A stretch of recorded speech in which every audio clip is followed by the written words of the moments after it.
Ya, kita lanjutkan sedikit. Bismillahirrahmanirrahim. Salatu wassalamu ala Rasulillah wa ala alihi wa sahbihi wa mawalah wa ba'd. Ma'asyiral muslimin wal muslimat rahimani wa rahimakumullah. Adapun fitnah-fitnah yang berlaku yang berada di sekeliling kita dan kita bisa rasakan atau boleh juga kita sudah masuk dalam fitnah itu.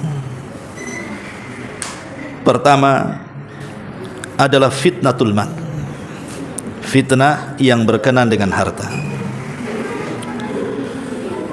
Dalam hadis Nabi SAW yang dihasankan oleh para ulama, hadis dari Ka'ab ibn Iyad radhiyallahu anhu, Nabi SAW mengatakan, inna likulli ummatin fitnah wa fitnatu ummatil mal. Kata Nabi SAW, setiap umat ini punya fitnah sendiri-sendiri, tetapi fitnah umatku, kata Rasul, ada pada harta. Apa fitnah harta itu? Ma'asyiral muslimin yang dimuliakan Allah Azza wa Jalla, terkadang begini ikhwan, kita ini sudah lelah letih mencari harta dari mulai nol sampai akhirnya jadi kaya, walaupun tidak kaya cukuplah hidupnya. Dari yang tidak punya rumah jadi punya rumah, dari yang tidak punya pekerjaan jadi punya pekerjaan, yang tidak punya tabungan akhirnya punya tabungan, dan begitu seterusnya. Apabila harta itu sudah mencapai angka-angka tertentu, sebut saja senilai 85 gram emas, secara otomatis kalau sudah sampai haulnya kita harus mengeluarkan zakat 2,5%. Ya. Lah ketika kita mengeluarkan zakat 2,5% itu, terkadang kita berikan zakat itu kepada orang yang tidak ada sangkut paut dengan usaha kita. Orang ini tidak pernah bantu kita, orang ini tidak pernah ngasih modal dengan kita, orang ini tidak ada bersentuhan dengan pekerjaan kita. Orang ini orang lain. Kita diuji oleh Allah, bayar zakat kepada orang itu. Kalau ada orang-orang yang masih taat dengan perintah, tahu kewajibannya, pasti dia akan bayar zakat kan? Tapi bagi orang-orang bakhil, ngapain? Ini harta-harta saya, hasil jerih payah saya, keringat bercucuran siang malam saya mencarinya, tiba-tiba saya kasihkan sama orang.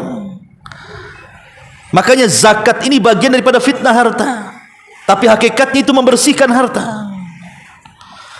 Bisa nggak kita mengeluarkan dengan harta itu 2,5% bagi orang-orang yang disebut dalam surah At-Taubah sebagai asnaf zakat itu?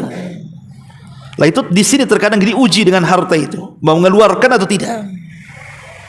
Makanya Qarun ketika datang petugas zakat dari Nabi Musa untuk menarik zakat si Qarun ini, apa dia mengatakan kepada petugas zakat itu? Innama utituhu min ilmin indi. Enak saja, ini kekayaan itu hasil kecerdasanku, hasil jerih payahku. Kok kamu datang minta-minta ini?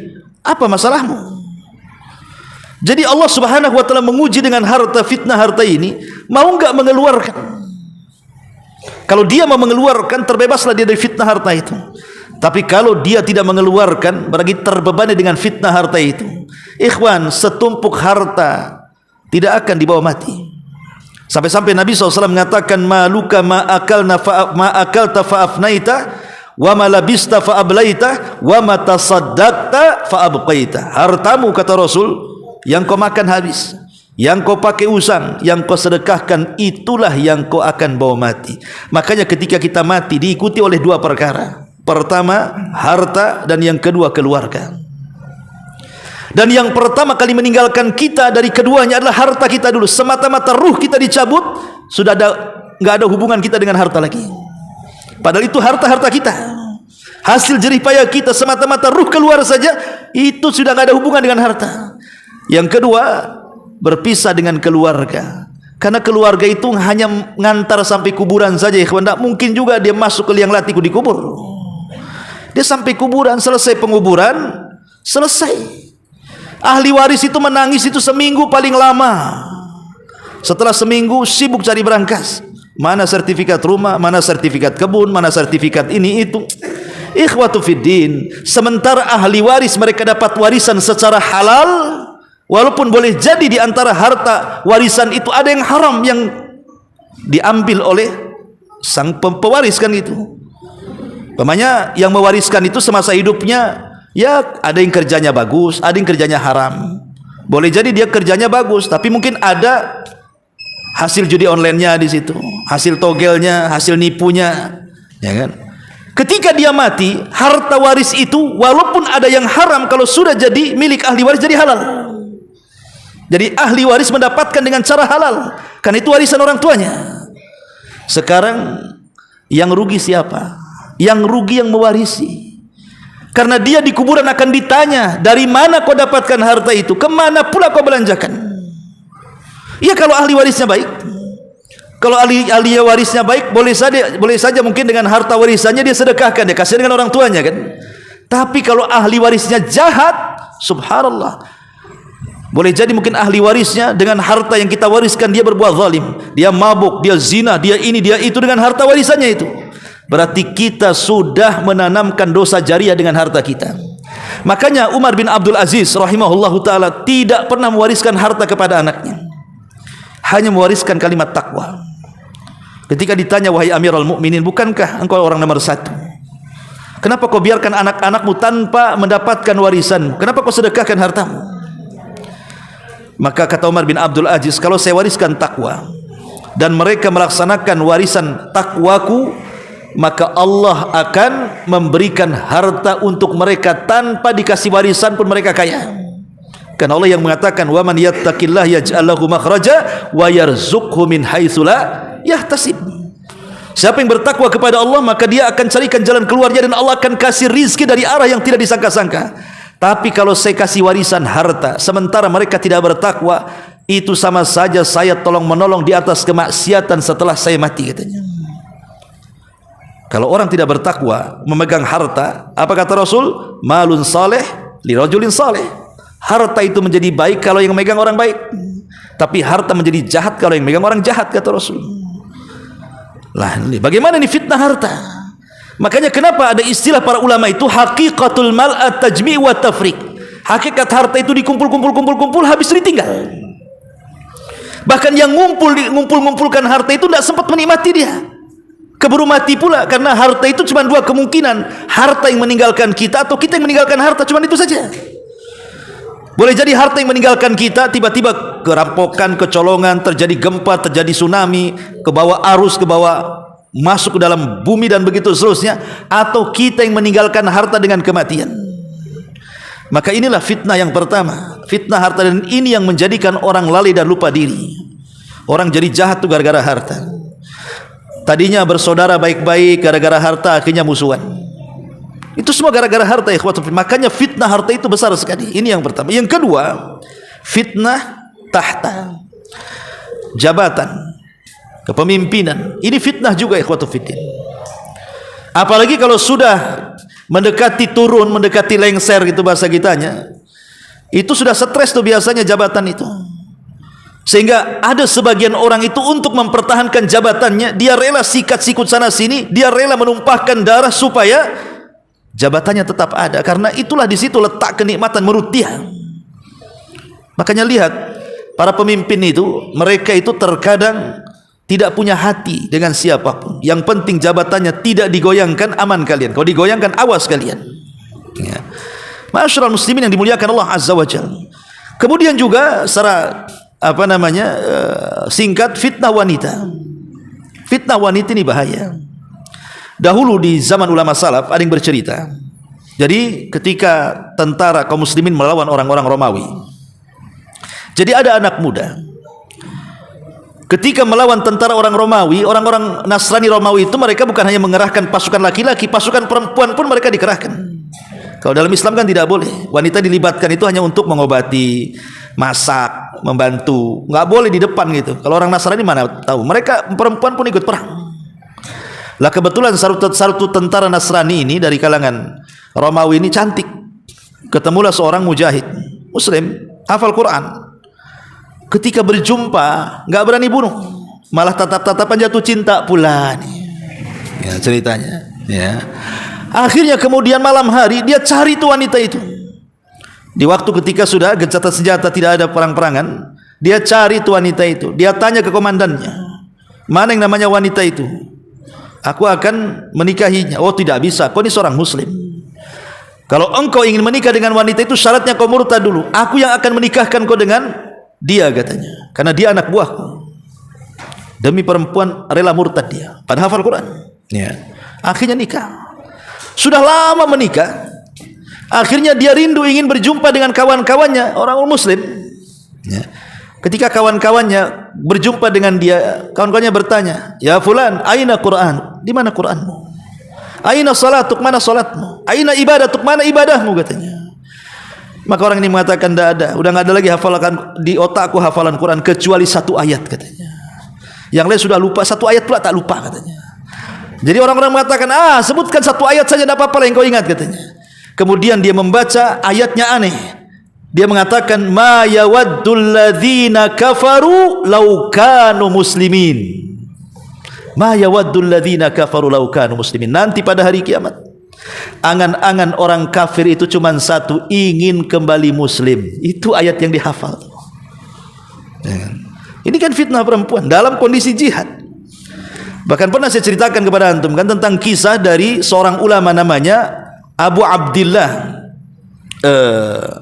Al-Laghawi rahimahullah ta'ala, ulama salaf. Abu Abdillah Abdul Aziz Al-Laghawi rahimahullah ta'ala. Jadi dia punya murid, Abu Abdillah Al-Laghawi ini seorang muazzin, ya. Jadi kalau dari rumahnya ke masjid ini, lewat ke masjid ini, selalu kemudian melewati sebuah gereja. Kebetulan di gereja ini selalu ada nongkrong satu gadis biarawati, cantik pula. Jadi kalau melewati ke masjid, di tengah-tengahnya gereja, jadi mesti lewat, mesti ketemu dengan perempuan itu yang sedang duduk itu, biarawati itu. Karena hari-hari jalan situ, akhirnya saling pandang, kemudian mulai ngobrol, mulai akrab, jatuh cinta pula. Kalau dia azan di atas menara, sambil azan natap pula wajah dia. Jatuh cinta lama-lama. Karena dia sudah cinta, dia ingin menikahi wanita biarawati. Nah, mana ada biarawati menikah, kecuali kalau keluar dari gereja kan.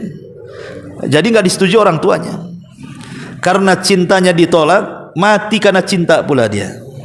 Kan banyak orang mati gara-gara cinta kan, bunuh diri gara-gara cinta tuh. Akhirnya betul-betul dia sakit gara-gara cinta, dan sakitnya mengakibatkan kematiannya. Lah, Abu Abdillah Al-Laghawi ini gurunya rahimahullah ta'ala, ulama salaf, menceritakan, ya. Dia mengatakan, aku datangi muridku tuh, katanya. Kemudian aku tanya, apa penyebabnya? Kenapa kau seperti ini? Sakit parah sampai mendekati ajalmu. Dia mengatakan, wahai syekh, katanya, kamu tahu aku ini suka dengan wanita yang ada di biarawati itu. Aku sudah berusaha melamarnya, ditolak keluarganya. Kalau aku tidak bisa berjumpa di dunia, janganlah Allah pisahkan aku di akhirat, katanya. Wah, cintanya dalam, ikhwan. Kalau di dunia tak bisa berjumpa dengan dia, tidak bisa disamakan dengan dia, jangan pula di akhirat kami dipisahkan. Itu kan romantis kata-kata. Jadi Abu Abdillah Al-Laghawi ini ngomong, bagaimana caranya? Ini sebelum mati nih dia ngomong, bagaimana caranya, kata Abu Abdillah Al-Laghawi ini. Di dunia sudah Allah pisahkan, di akhirat Allah pertemukan. Ini bagaimana caranya? Di luar prediksi sang ulama ini, dia mengatakan apa? Kafartu bid-dini wa amantu bidiniha, katanya. Aku kufur dengan agamaku dan aku beriman dengan agama dia, katanya. Masuk Nasrani. Dia kira kalau sama-sama Nasrani nanti ketemu di sorga. Itu menurut keyakinan dia kan? Kemudian mati. Sul khatimah, ikhwan. Selang beberapa waktu, setahun setelahnya, rupanya kematian ini menjadi kepikiran juga wanitanya. Wanitanya kepikiran juga. Akhirnya sakit juga, wanita merasa bersalah, dan sakitnya juga mengakibatkan kematiannya. Sebelum mati didatangi oleh Abu Abdillah ini Al-Laghawi rahimahullah ta'ala. Setelah kemudian ketemu, wanita ini mengatakan, wahai syekh, kau tahu apa yang ku alami? Ini semua gara-gara orang tua aku, katanya. Di mana cintanya tidak dipertemukan dengan cinta anak muda muridmu, wahai syekh. Lalu apa yang kau kehendaki, wahai fulana? Maka wanita ini mengatakan persis seperti yang dikatakan laki-laki tadi. Kalau seandainya Tuhanku tidak mempertemukan aku di dunia, jangan pula aku pisahkan aku dengan dia di akhirat. Kata syekh, bagaimana caranya? Dia mengatakan, kafartu bid-dini wa amantu bidinihi, katanya. Aku kufur dengan agamaku, sekarang aku sudah beriman dengan agama dia. Itu bolak-balik coba. Yang satu masuk Nasrani, yang satu masuk Islam. Ketemu di akhirat, yang satu neraka, yang satu di sorga. Gimana ceritanya? Coba kan. Lah begitulah fitnah wanita, ikhwatul fiddin. Jangan kira fitnah wanita ini sembarang, tidak. Walaupun dia lemah, tetapi kalau mengalahkan antum sebentar saja. Ya. Ini juga diantara fitnah yang terjadi di akhir zaman. Apalagi dengan dengan gaya-gaya wanita zaman sekarang di medsos kan. Semua ditiru. Makanya kata Rasulullah apa? Ta'isa abdud dinar wa ta'isa abdud dirham wa ta'isa abdul khamisah wal khamilah. Celaka hamba dinar, celaka hamba dirham, celaka hamba busana. Siapa yang dimaksud hamba busana? Perempuan. Kalau laki-laki bukan hamba busana, laki-laki itu. Laki-laki itu kalau pakai pakaian 1 minggu itu aja. Sholat pakai itu, ya kan, ngaji pakai itu, kerja juga pakai itu. Kalau dikomplain orang ya baru dia ganti. Kalau perempuan mana ada kan, baju dapur lain, baju tidur lain, baju arisan lain, baju pengajian lain. Makanya lemari perempuan itu biasanya ada 4 pintu. Kalau lemari antum setengah pintu saja. Sikit kan. Kalau perempuan itulah namanya hamba busana. Fitnah kan. Ya. Jadi antum itu cari uang hanya untuk belikan tas gitu ya, sepatu.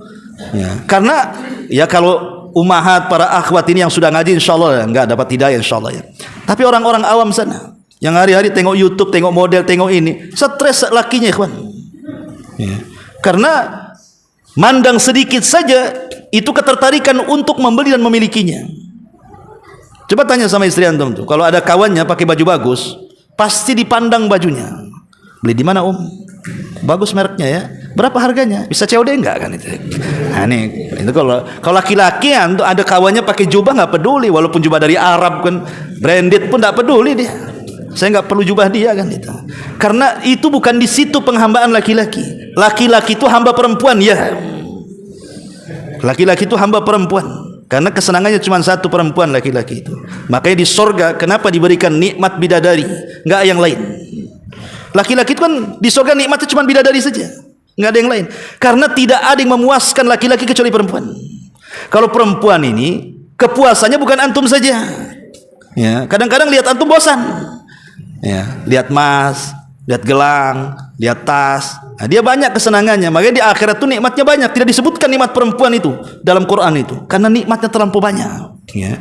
Jadi intinya bahwa di antara fitnah juga adalah fitnah harta, fitnah jabatan, fitnah wanita, termasuk keluarga ikhwan. Keluarga bisa jadi fitnah.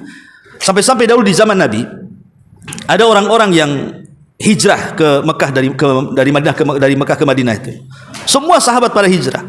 Ada satu orang pengen hijrah, dihalangi oleh istrinya, dihalangi oleh anak-anaknya. Bahasa saya, sudahlah bang, jangan hijrah. Ya, ngapain hijrah? Kita sudah ada rumah, sudah ada kebun, sudah ada usaha. Nanti kalau ke Madinah, makan apa kita? Nggak ada rumah, nggak ada kebun, nggak ada usaha di sana. Akhirnya anak istrinya merengek-rengek, tak jadilah sahabat ini hijrah. Lihat, gara-gara keluarga.